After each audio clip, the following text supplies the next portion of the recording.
500 years ago, the world's most influential architect was born. His name was Andrea Palladio, and his reputation rests on the buildings he built in Venice and Vicenza and in the surrounding countryside.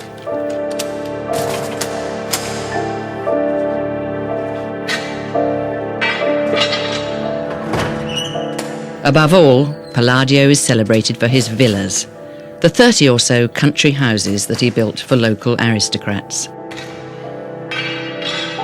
The Palladian villa combines grandeur and dignity with intimacy and a human scale.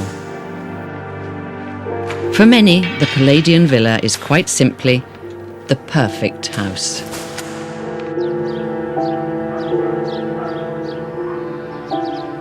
His whole relation to architecture is very physical and very emotional.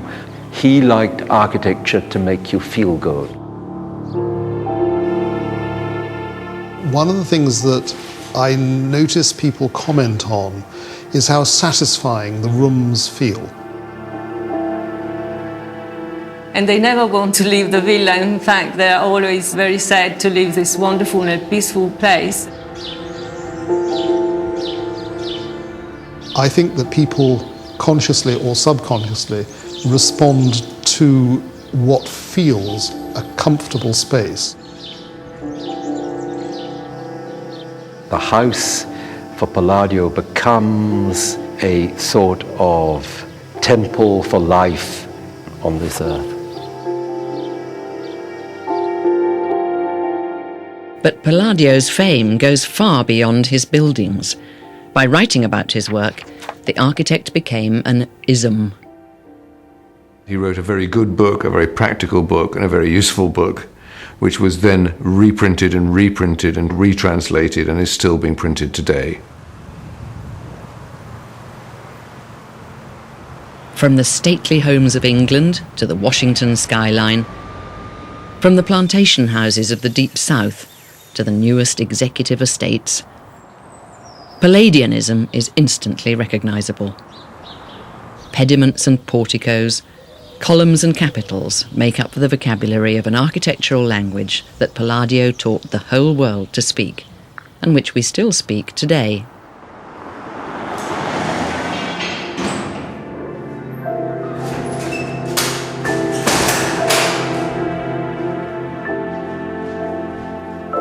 So how did a humble stonemason rise to become one of the master architects of the Renaissance? How did his influence spread all over the world? And what is the secret of the perfect house?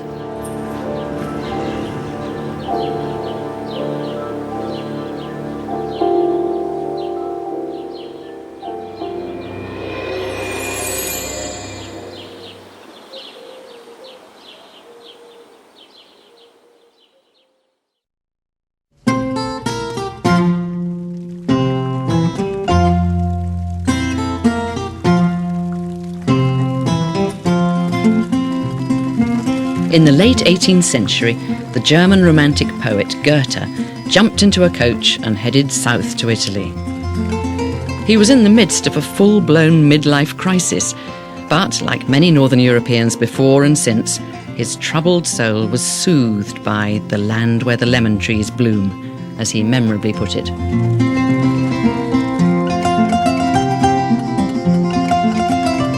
But nothing moved him more than the buildings of Andrea Palladio.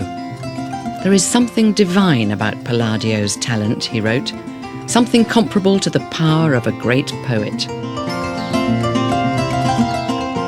Like all good tourists, Goethe had of course done his homework. He'd studied the 4 books of architecture, which catalogued Palladio's life's work and summarised his philosophy. But for Goethe, the actual buildings came as a revelation. You have to see them with your own eyes to realise how good they are, he wrote.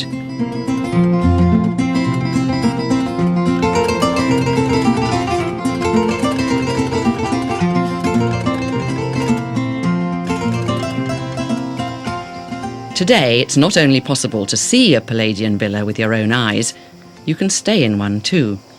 The Villa Saraceno, bought and restored by the Landmark Trust. The villa was built between 1545 and 1555, and it's one of the earliest and most simple Palladio villas.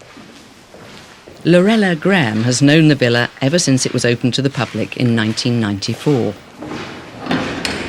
Palladio wanted to build his villas to give the enjoyment to the owners to stay in. It faces roughly south and goes through the sala to the north rear door, and to frame the picture of the mountains. And there is a nice breeze coming from north, which is quite relief for summer.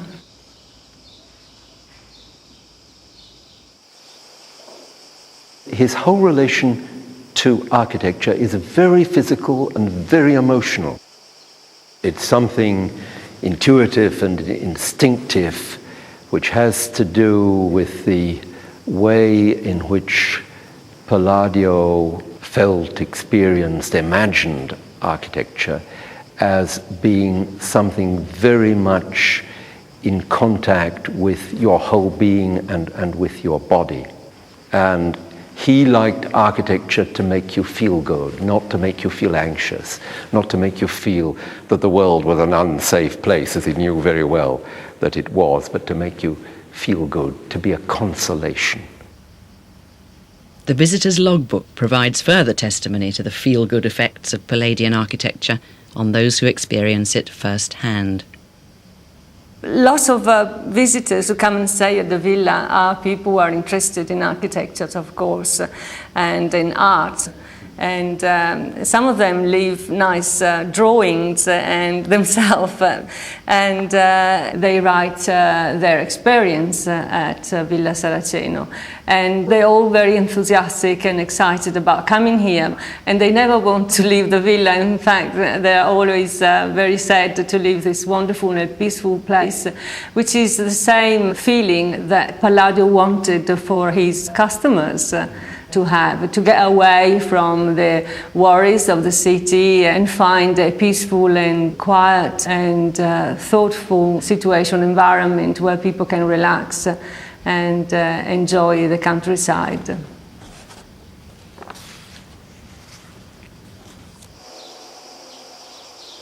this is the thing that's important about classical architecture. It can be very grand, but at the same time it can be very personal. So you can take this huge column, and next to it you have a door, which is made of the same proportions and the same sort of decorative treatment, but it's human scale. So, you can use it to make this rather interesting combination of grandeur and intimacy. The house for Palladio becomes a sort of temple for life on this earth.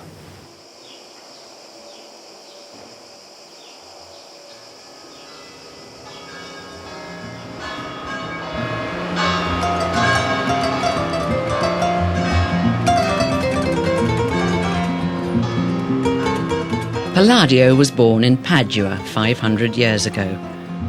His father was a miller, or a millstone maker, but whatever his precise trade, his nickname, Pietro dalla Gondola, Peter the Boat, suggests that he transported his goods on the network of canals and rivers that connects Padua to Venice and to the other towns and cities of the Venetian Republic.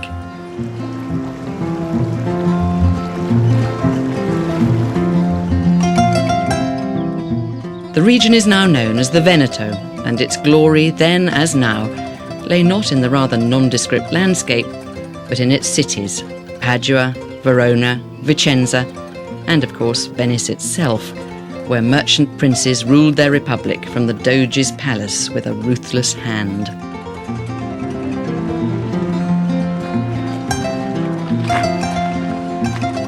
The politics of the Venetian Republic and the bitter rivalries of her subject cities would play a major part in the story of Peter the Boat's son, Andrea.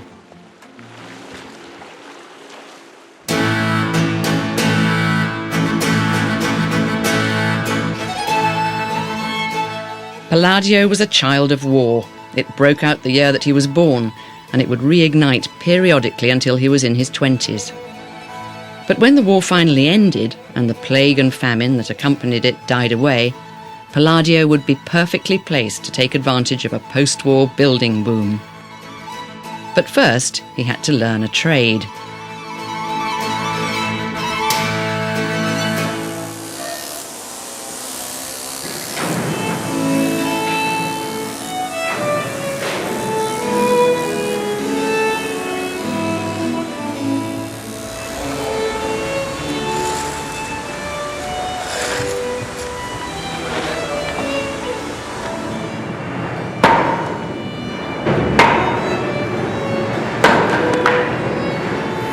Palladio learned about architecture from the ground up as a stonemason, and the pragmatic, conservative instincts of the craftsman never left him.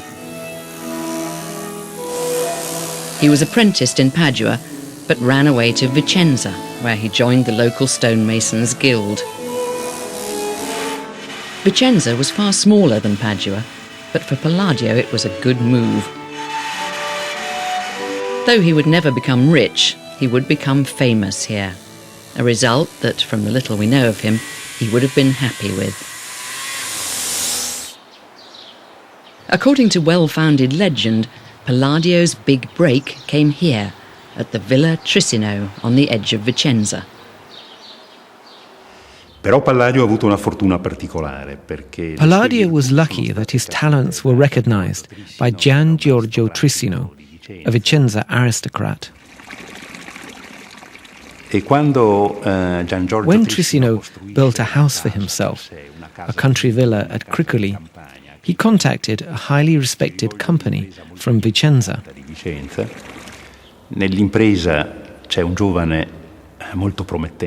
There was a very promising youngster working in this company, whose abilities Trissino recognized, and in a certain sense, he adopted him. He programmed him to ensure that he became the great figure that he did indeed go on to become. He baptized him with the name Palladio, who is an angel in a poem written by Trissino, who guides Italy towards its emancipation from feudalism. He took him to Rome to see the ancient buildings, the remnants of Roman architecture. And he taught him to become the specialist in a new language of architecture.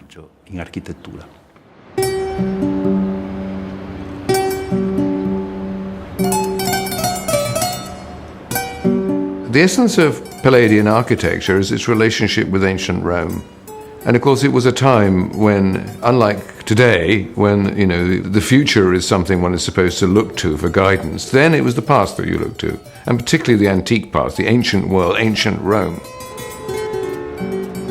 He first went to Rome in the early 1540s, and he says he found far more to study in these ancient Roman ruins than he had anticipated, all of which he assiduously measured. He completely rejects all the architecture in the decades and the centuries before his time, but he reconnects with the good architecture, the beautiful, true architecture of the Romans, which he's seen as being ruined, and it's necessary to recover it. And you've got to go to those ruins, study them, measure them, and pull out of them the true architecture.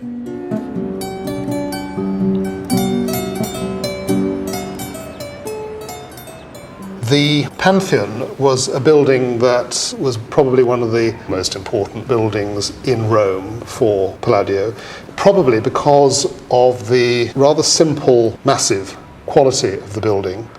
Simplicity is something that appealed to Palladio a great deal, but also because of the perfection of the proportions within the structure, because if you continue the dome down as a sphere, the bottom of the sphere touches the floor, and the whole building becomes a single sort of perfect geometrical figure.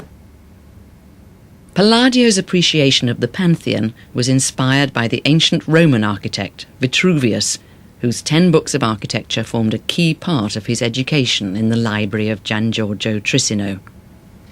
Vitruvius, a military engineer turned architect, was the source of what became the central dogma of neoclassical architecture, the hierarchy of the architectural orders.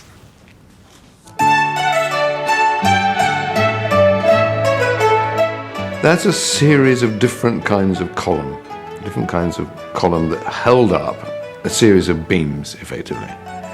And if you really want a definition, classical architecture is that which uses the classical orders in one way or another.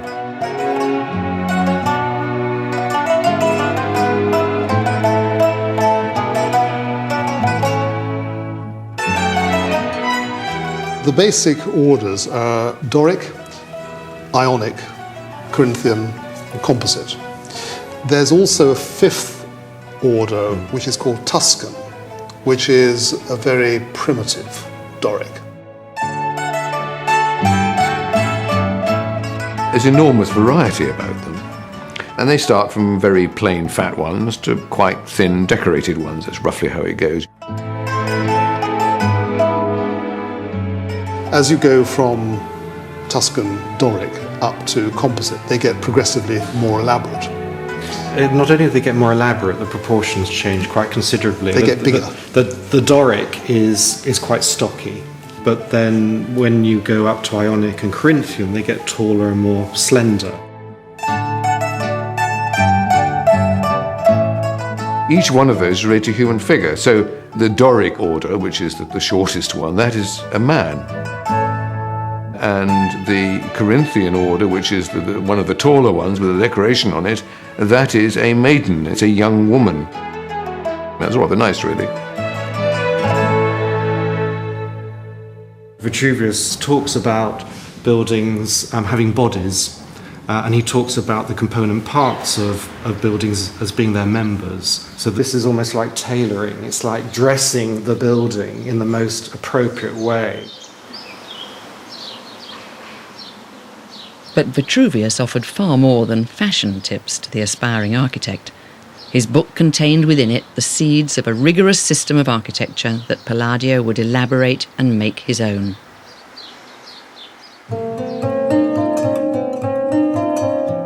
Good architecture, Vitruvius said, had to be firmitas, utilitas, venustas, strong, useful and beautiful. And that meant above all symmetry and proportion. The scale and proportions of a building, Vitruvius said, should be derived from an idealized human figure, the Vitruvian man as it became known. The Vitruvian man's foot was exactly 1/6 the height of his body, the distance from elbow to fingertips exactly 1/4, and so on. Renaissance artists saw in the Vitruvian man a fundamental principle of design that they applied to everything, from portraits to cathedrals. Palladio was no exception. At the heart of his architecture is the Vitruvian man. But Palladio didn't just copy the Romans. By combining his first-hand observations of Roman ruins with his knowledge of Vitruvius, he would create his own architectural system, more scientific and rigorous than anything the Romans would have dreamt of, and applied not just to grand public buildings, but to private homes, like the Villa Rotonda just outside Vicenza. He believed that Roman houses would have temple fronts on them, which is not actually true. And he put temple fronts, or porticos, on the fronts of his houses. And this is one of the major legacies from Palladio. Still today, that's what people do. Even modernists do it when they want to express an entrance. They put a series of very tall columns or pilotti or whatever they want to be called on the front. This is a huge legacy, but actually it's based on a historical misunderstanding of by Palladio of ancient Rome, the very thing he wanted to connect with.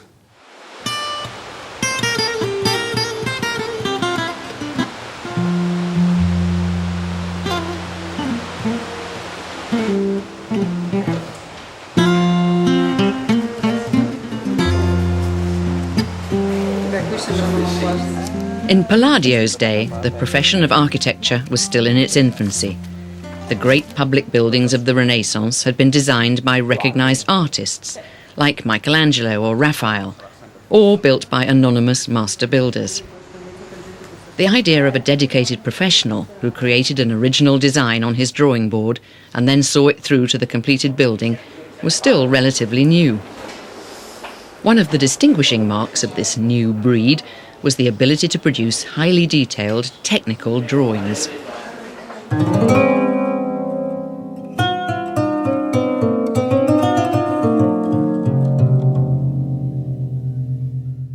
It is like a blueprint, so that there's no perspective at all.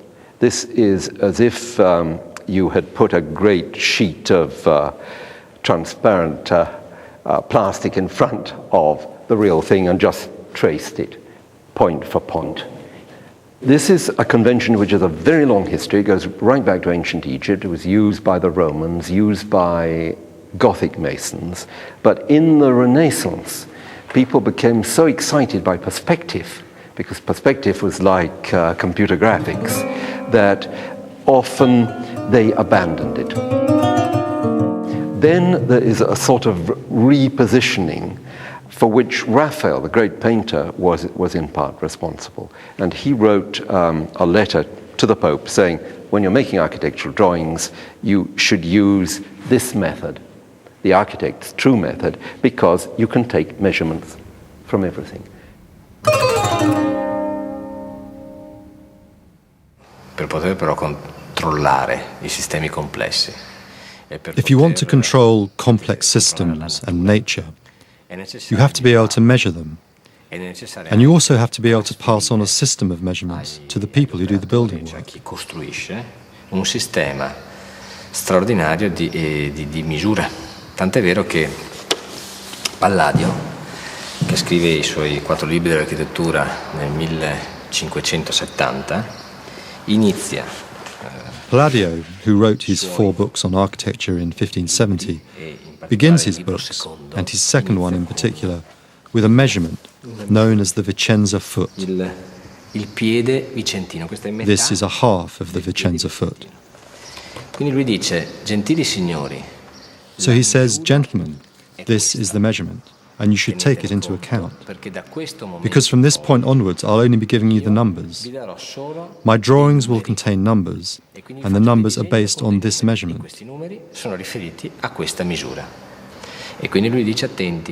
He says, watch out. If you want to build well and communicate through your architecture, you have to take the measurement into account.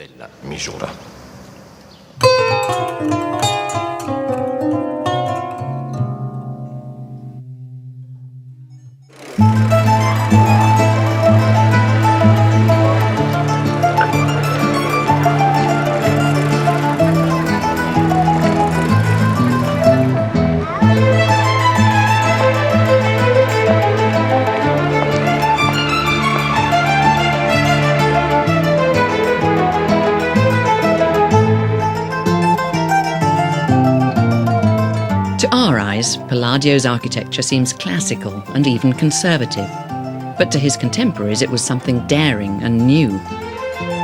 The predominant architectural style of the region was Venetian Gothic, a fusion of Northern European and Byzantine influences.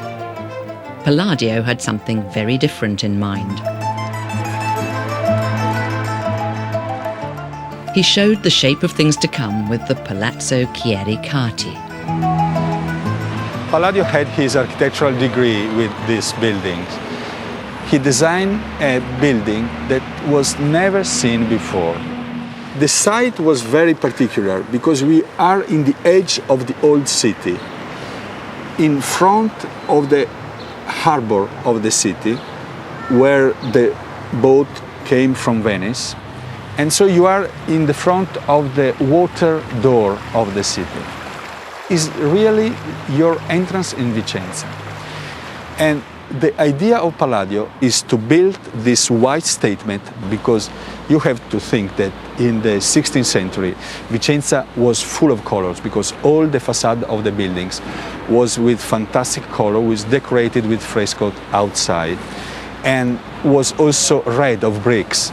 And this white building, white machine in the body of the color city is really a very clear statement of the new architecture connected with the tradition of the ancient Rome architecture. Palladio's architectural visions were always grand, but they were also firmly rooted in practicalities. The imposing columns of the Palazzo Chiericati, for example, are not made of expensive marble, but from homely, humble brick coated with marble plaster. This is the Palladio secret, this idea to build brick columns with this kind of plaster. This is not original plaster, but looks like the original, mixing in the mortar powder of white marble, and so looks like marble, but is bricks. By this and other methods, Palladio was able to create the illusion of grandeur without the expense. A skill that was much appreciated by the local aristocrats who, according to an old saying, had crabs in their pockets, ready to nip the fingers of anyone who dipped into them for no good reason.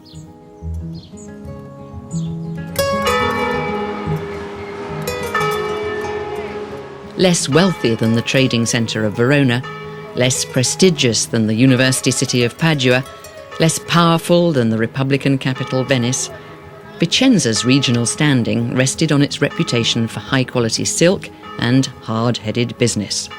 And in hard-headed Vicenza, the decision to invest in architecture was taken for solid business reasons. The local nobility wanted to maintain a high-profile image in the world and not to seem just a subject provincial city within the Venetian state. And this was important to them individually because if their city is prestigious, it increases their personal prestige and made it easier for them to get positions outside the Venetian state, outside Vicenza, and so on.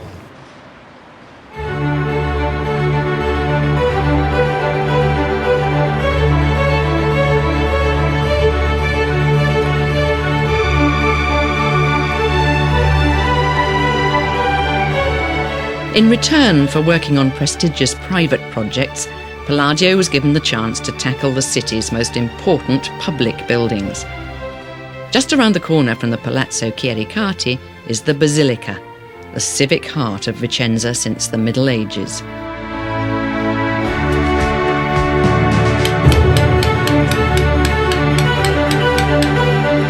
Today it's being painstakingly restored, from the roof to the statues.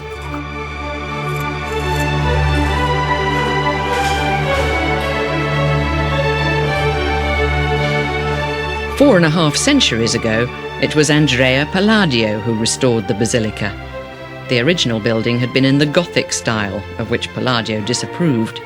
This was a chance for him to showcase the modern alternative in the very heart of his adopted city. The basilica was a major public building in Vicenza. It was the law courts on the upper level, and then on the ground floor was a shopping mall. And it was surrounded on both levels with loggie, with covered arcades. Then in 1496, this structure collapsed. And so only in the 1530s did they think of rebuilding this outside, which was in a disgraceful condition.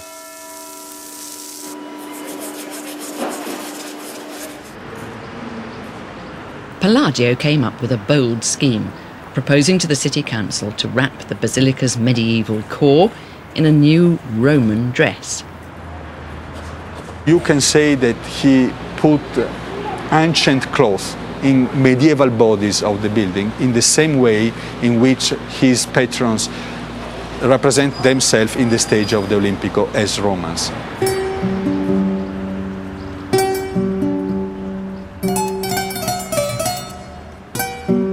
The Teatro Olimpico is another of Palladio's public projects.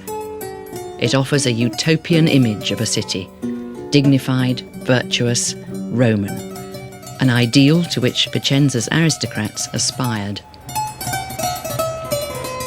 If you look at the stage of the Teatro Olimpico, the statues are not Roman heroes, but is the sponsor of the theater, the Vicentine nobility, dressed as antique Romans.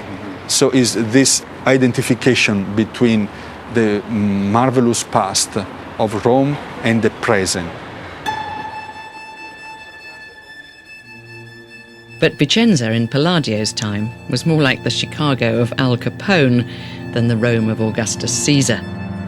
The city was split between two rival political factions, and bitter vendettas and personal feuds added to an atmosphere that often turned murderous. We don't have to think to the Palladian Vicenza like a Athens of culture, arts, but was a very tough city because in Vicenza all the problems between the parties was solved with murders, with killing the enemy, with killing the rivals. And it's nice to think that Palladio is able to work with the two groups.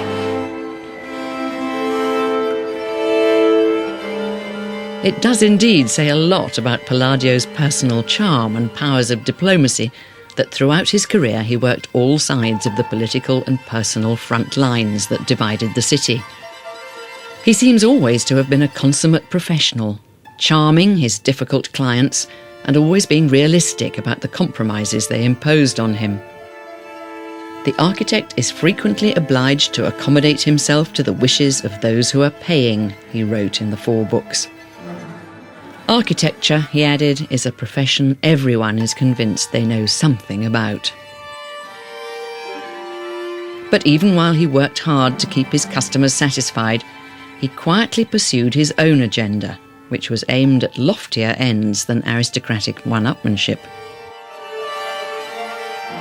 This is one of the reasons why Palladio is so important and so different from most architects, because it's not just his formulation of a system of architecture and his invention of particular architectural forms, but his definition of a way of life in relation to the building.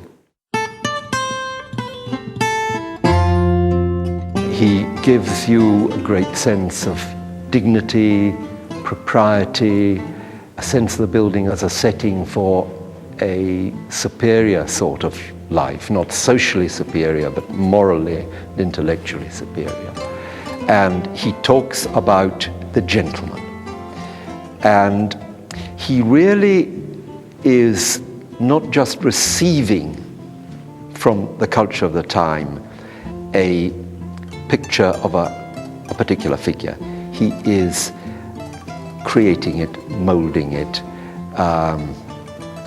exploiting it for his own cultural ends, because he sees these rough, violent, often murderous nobles, and it's a way of trying to convert them into a different sort of person. He sees architecture as a way of reforming society, of making the world better.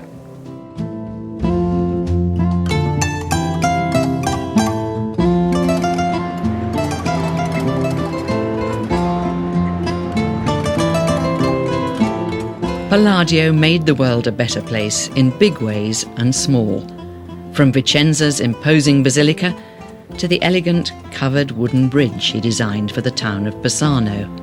Strong, useful and beautiful. Vitruvius would surely have approved.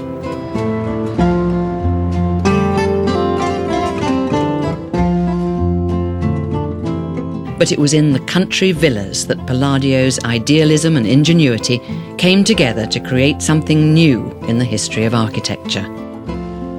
He built around 30 of them, and they came in all shapes and sizes. Some retained the character of the fortified farmhouses that they replaced. Others looked like stately pleasure domes designed to impress from afar. But though they were all particular to their location and to their owners' requirements, All of the villas were derived from a rigorous architectural system that make them unmistakably Palladian.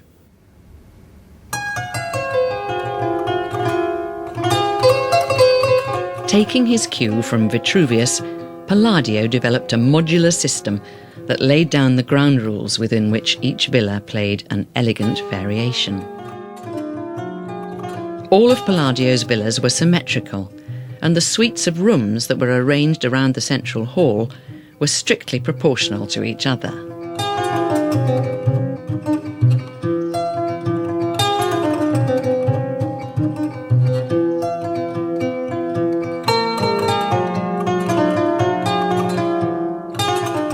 At Villa Foscari at Malcontenta, the idea of symmetry and proportion reflect the fact that it was built for two brothers, Nicholas and Aloysius.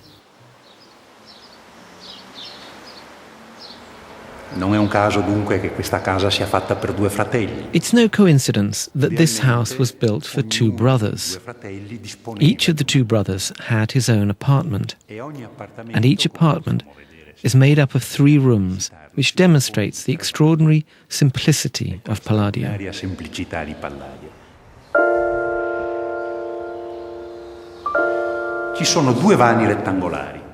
There are 2 rectangular rooms, the biggest and smallest, and these have exactly the same proportions, the harmonic proportions, about which Palladio theorized.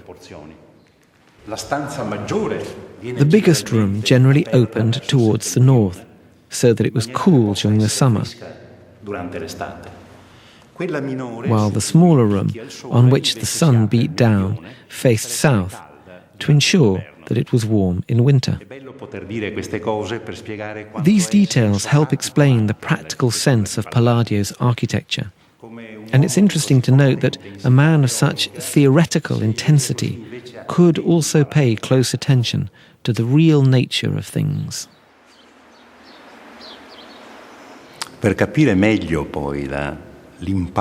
To really understand the impact that this architecture could have had on his contemporaries, we have to imagine the landscape at that time. This area was almost entirely flat. We're nearly at the edge of the lagoon, which contains nearly 500 square kilometers of water and no houses. In the 16th century, there were only a few houses with thatched roofs. So this house was truly massive by comparison with those thatched cottages.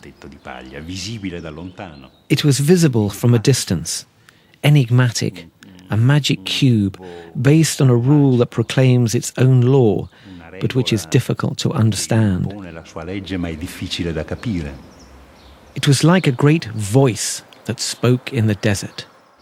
Era come una voce che parlava nel deserto.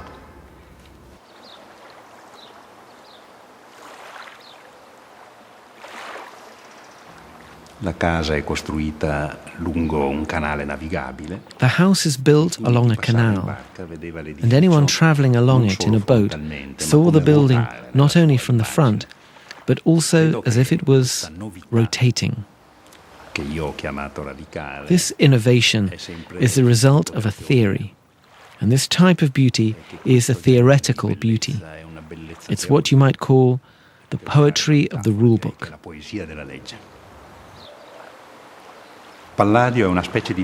Palladio is a kind of demonstration that if you really want to be free, you have to stick to very complex ideas. And the better you are at obeying rules, the freer you are. Without rules, you lose yourself in a labyrinth. Altrimenti ci si perde in un labirinto.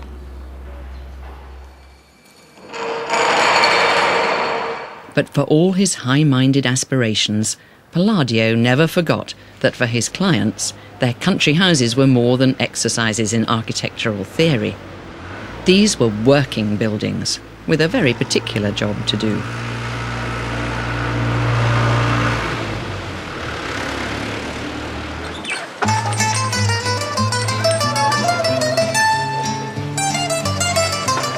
The wealth of the Venetian Republic had been founded on maritime trade, but the discovery of new overland routes and the fall of Constantinople to the Turks had undermined its role as the essential middleman between East and West.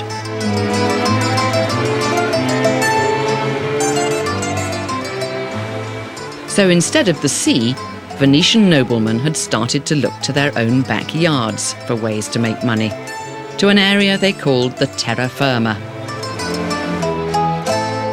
Money that would once have gone into ships and cargoes was instead ploughed into projects to turn marshland into farmland. The gentlemen of the terra firma, as Palladio called them, focused above all on a new money-spinning crop recently introduced to Europe from the New World. Indian corn, or maize, the key ingredient of the poor man's bread, polenta.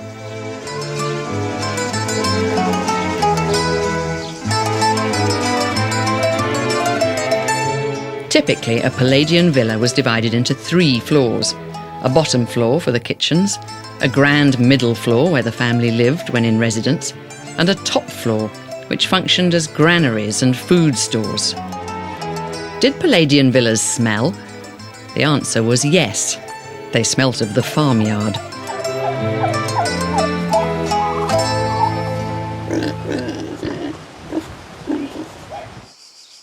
Dunque, noi siamo a Fanzolo. We're in Fanzolo. Questa villa sorge nel 1500, viene costruita nel 1500. This villa was built in 1558 for Leonardo Emo, designed by Andrea Palladio. Con la volontà degli Emo era quella di costruire una villa. The Emo family wanted to build a villa in this area to give them a control over the corn crops. And its architecture is based on the need to control the territory. La villa, e le ville palladiane in particolar modo, the villa, like Palladian villas in general, has a central block, which is the owner's quarters.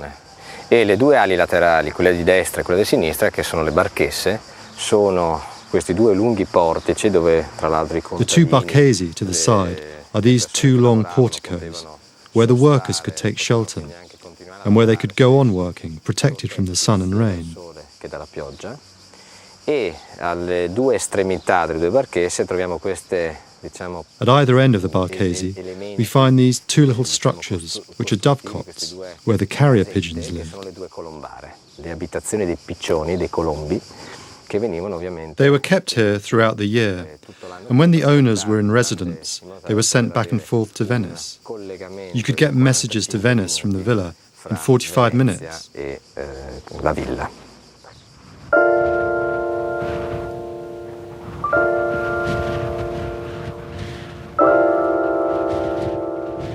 But true to his wider social programme, Palladio never forgot that all work and no play made Giacomo a dull boy.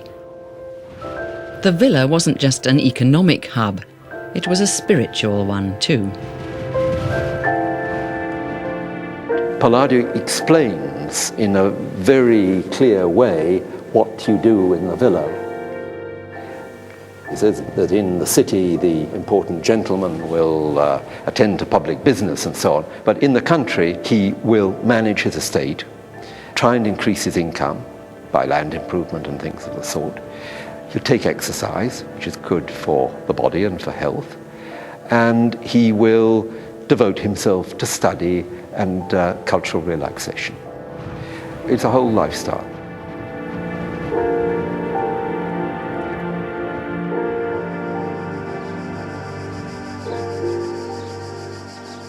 The villas were designed to provide the perfect frame to support and enhance this lifestyle. L'entrata, l'uscita, il percorrere queste stanze diventano come. The entrances and exits and the passages that pass through these rooms are like being in a landscape. In questa straordinaria giornata d'estate. And on an extraordinary summer day like today, we can see that these windows really are paintings, landscape paintings, which change as the day progresses, and in which the internal landscapes also change. Cambiano anche i paesaggi interni, cioè si entra in stanze luminose, in stanze buie. We enter well-lit rooms, dark rooms, high rooms, narrow rooms, and moving through them is like living in a space with your emotions as you pass through and move onwards. Non lo vivi, e lo vivi passeggiandoci, cioè camminandoci dentro. It's a great lesson. It teaches us simplicity, but also the notion of using architecture and the landscape as a way of making us aware of our emotions. It sends shivers up the spine sometimes to look at this building and feel the air pressing up against the window. Dalla finestra.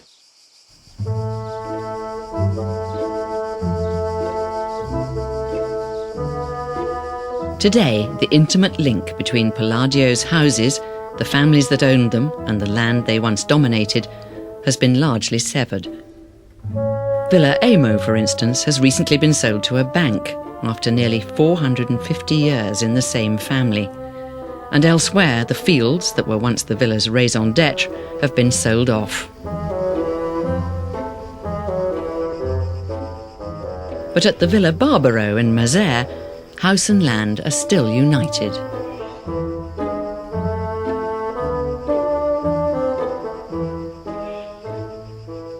The house and the land are tied together, and we believe that it's very important for the house to be able to sustain itself. So the only way you can sustain it is through what you grow. We have wine, we have granaries, the woods behind the house, we have olives that make olive oil. We work hard, and you want to have real, stamina to do it. The Contessa grew up in the Villa Barbaro. For her, the figures in the celebrated frescoes by Veronese, added immediately after the house was built, became part of her extended family. My playground was a house, and the people and the little animals that I could see in the frescoes. And I remember distinctively that I would go and play with my dolls in front of the little girl, probably to keep me company or something like that. This is the famous little girl, and she's said to be part of this staff. And I was always very fascinated, first of all because she was more or less my size, so I liked it very much, and I could see her right in the eyes. And the whole thing was beautiful to me. And I think I would have liked very much to have that little necklace also. There is a self-portrait of Veronese, very handsome. I was very much in love. He's very beautiful.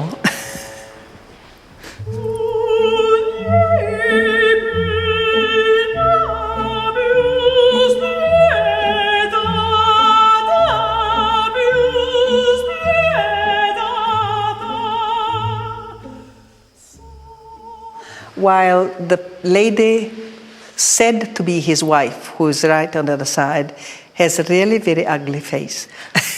And she looks in a very bad temper. So there was an old maid in the house that she said she did understand why Veronese had painted her so far away from him. He said, with that face, it's normal that he should put her right on the other side of the house.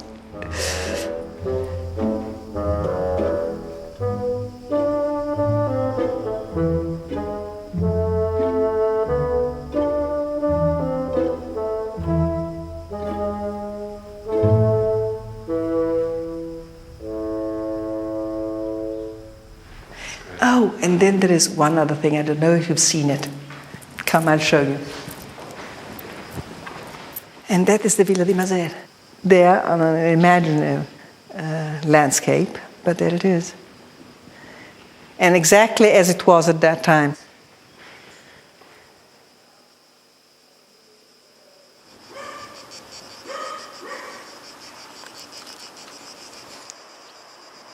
We sometimes talk about it with my husband, and we think that Palladio is more or less flying around in his places and looking at them and how they turned out, and how sorry he must be because some of the very beautiful ones were destroyed.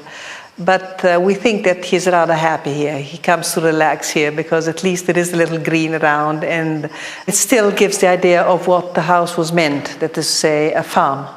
Very beautiful farm, very cultivated if you want, but a farm.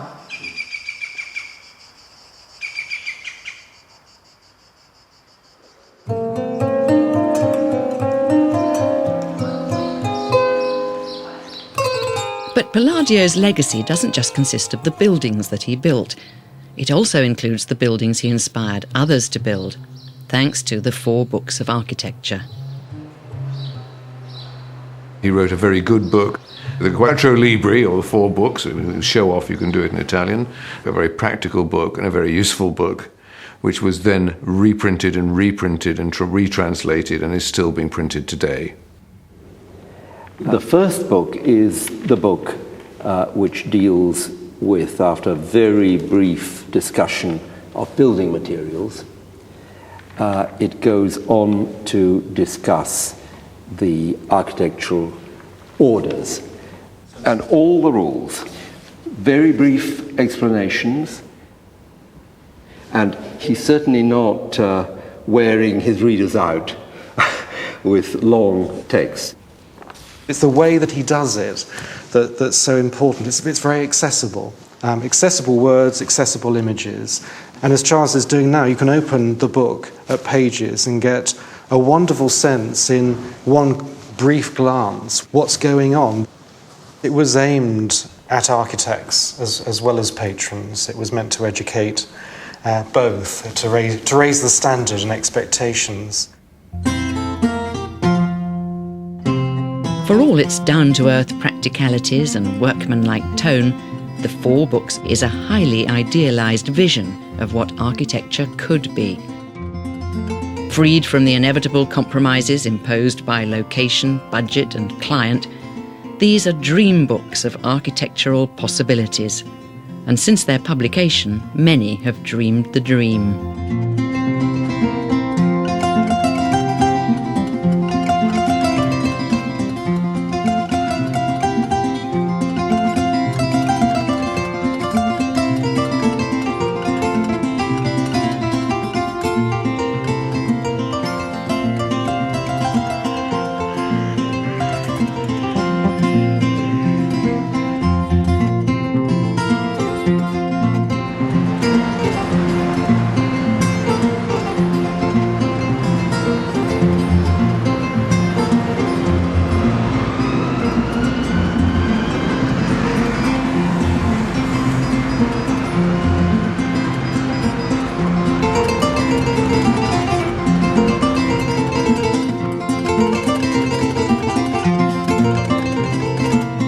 For Thomas Jefferson, the American statesman and designer of Monticello, Palladio's books were quite simply the Bible. You should get it and stick to it, he advised. Lord Burlington, the first in a long line of English gentleman architects and the designer of Chiswick House, went beyond the 4 books to the source, acquiring the bulk of Palladio's surviving drawings in the 18th century. Every British architect of any significance up to the era of modernism is said to have consulted them. But even modernists acknowledge the influence of Palladio.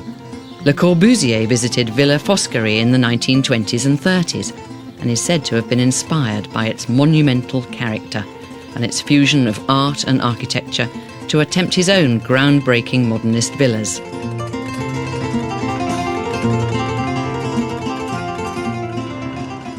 Vernacular architecture too bears the mark of Palladio.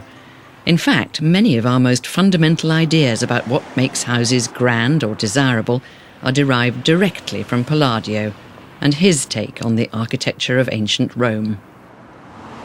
Palladio has, if you like, a decorative legacy and a proportional legacy. The 2 things work together. It would be unfair to Palladio to separate them, but people do. And the 2 kinds of people do. There are architects who want to somehow relate to this great, hero and therefore legitimize what they do, who reduce it just to proportions and abstract it so that absolutely nobody except for them would recognize it.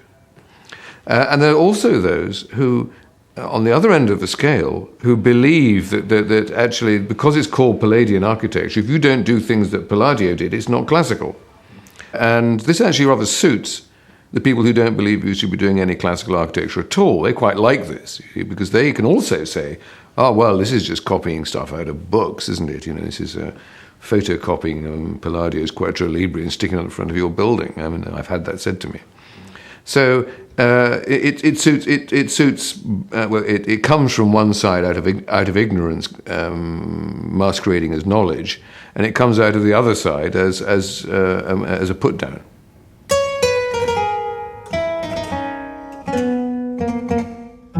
Palladio remains serenely above the fight over his legacy, just as he did in the strife-torn city of Vicenza.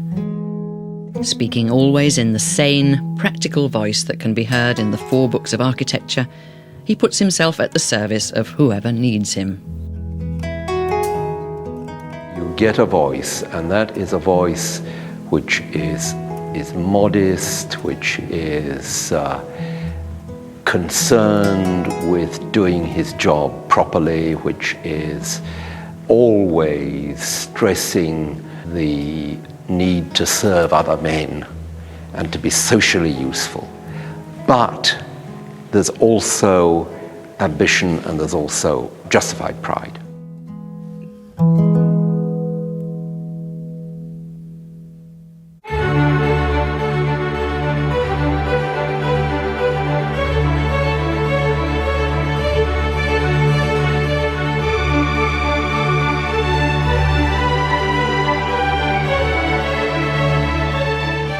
By the end of his life, Palladio had made it from the position of obscure stonemason in a provincial town to architect of choice in the big city itself.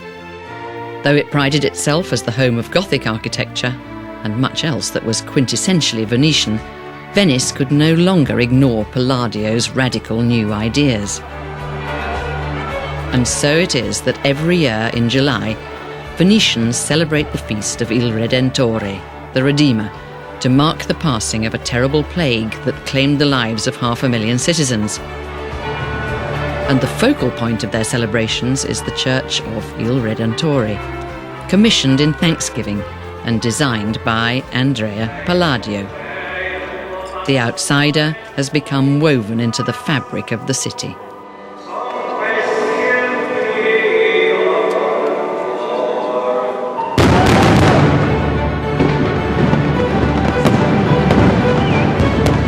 Palladio died in 1580, a couple of years after work on Il Redentore began. He's buried in an unmarked grave, believing that his work would prove to be the best and most enduring monument.